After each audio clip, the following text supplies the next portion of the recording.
अस्सलाम वालेकुम। ये है सूरब, ये है जल और ये देखो दरख्त है, फुल फॉरेस्ट की तरह है ये जगह, सूरब का मशहूर एरिया।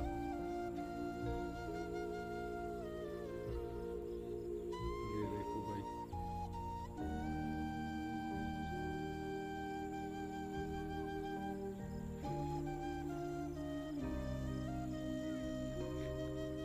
और ये हमारा जल है। बस भाई हम लोग जा रहे हैं इधर एंजॉय करने के लिए। ये फॉरेस्ट की तरह है ये जगह।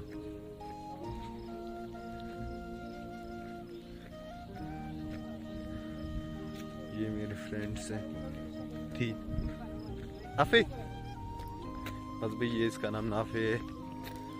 ये देखो भाई फुल फॉरेस्ट की तरह ये जगह।